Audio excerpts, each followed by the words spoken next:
Welcome to the Explainer. Today we're diving into something I know so many of us do automatically, like literally without even thinking about it. We're going to decode the hidden architecture behind why our brains are hardwired to constantly say sorry.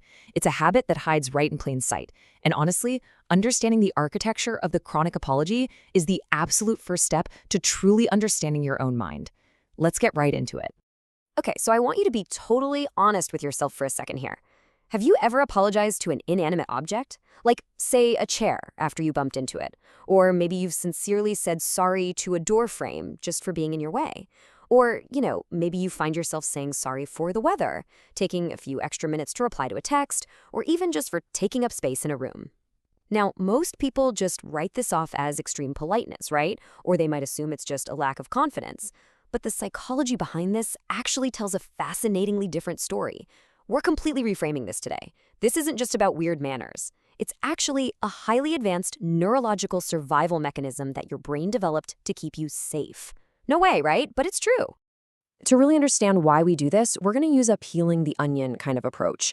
We need to strip back those surface behaviors and look at the root cause, which almost always begins in our early childhood environments. That brings us right to the first layer, the parentification trap. So the clinical term psychologists use for this dynamic is parentification. This basically happens when a child is put in a position where they're expected to manage the emotions of the adults around them, way before their young brains are developmentally ready for that kind of heavy lifting. If you were a child who had to grow up way too fast, well, your brain had to adapt. You quickly learned that to maintain safety in your home, you had to become the emotional thermostat, staying calm, reading the room, and solving problems for everyone else. And that actually brings us to a massive revelation, and one that I really hope takes a huge weight off your shoulders. Apologizing for you is not about guilt. It's simply a learned nervous system response designed to neutralize tension. In that parentified environment, saying sorry became your superpower. You see, you aren't apologizing because you genuinely believe you did something wrong. You're apologizing because your nervous system learned that taking the blame was literally the absolute fastest way to keep the peace and stop a conflict before it even started. You were just trying to survive. But here's the thing, that intense childhood environment doesn't just magically disappear. It bleeds right into our adult lives, fundamentally rewiring how you interact with people today. It creates this profound, almost exhausting hyper-awareness of other people's emotional states, which brings us to our second layer, guarded empathy.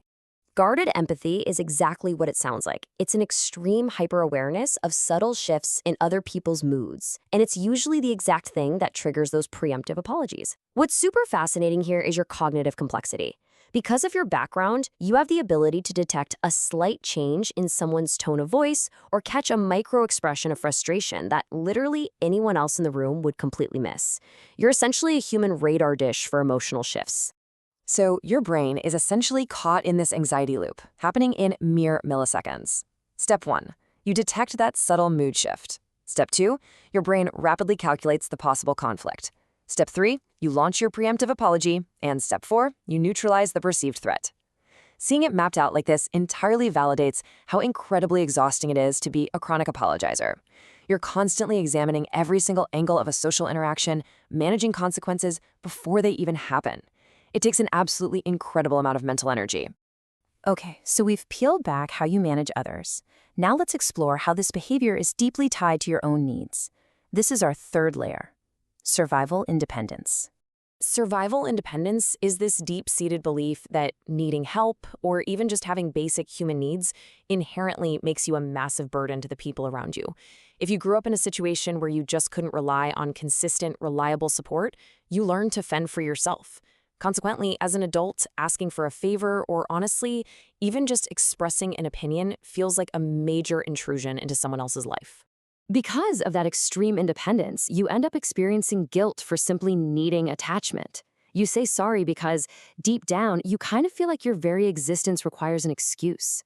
You feel guilty for needing a connection, for needing support, or for just wanting someone to listen to you. That's why the apologies flow so freely. You're apologizing for the perceived crime of just being human and having basic needs. So, the crucial point here is understanding the lens through which you view the world compared to other people. Let's look at the external locus of control.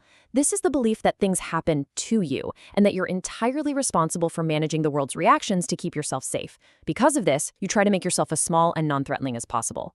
Now, contrast that with internal validation. This is where a securely attached person feels valued without depending on public recognition or constant approval. The chronic apologizer is often stuck in that external locus of control, totally trapped in a cycle of seeking a safe social standing by managing everyone else's emotions.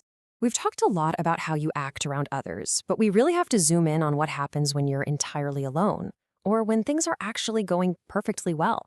You'd think that would be a huge relief, right? But actually, this leads us to our final layer, uneasy rest. Uneasy rest is that strange, creeping sense of anxiety you feel when everything is totally calm or when you're doing absolutely nothing. If you've ever found yourself apologizing to a partner or a friend just for taking a nap or being quote-unquote unproductive on a weekend, this concept completely validates why. You have a profound inability to relax without feeling like you are doing something inherently wrong. Let's break down the exact mechanics of why this happens. See, in your formative years, calm wasn't actually peaceful. It was often just the quiet before the storm. Because your brain expects chaos, your nervous system is permanently stuck on high alert. You literally apologize for resting because you feel you're only useful, only worthy of your space when you're actively serving others or being needed. Doing nothing feels incredibly dangerous to your nervous system. If you're recognizing yourself in all of this, I want you to just take a deep breath. Psychology does not view you as weak. Not at all. Your brain simply executed a brilliant adaptation to early pressure. Your nervous system prioritized strength over softness and safety over self-expression. You aren't broken. Your mind did exactly what it had to do to survive a highly stressful environment. But now that you are safe, how do we actually move forward? Well, the answer is pretty powerful. Healing doesn't mean you stop being a kind, empathetic person. Healing means learning that you are finally allowed to take up space without asking for permission. You are allowed to be here.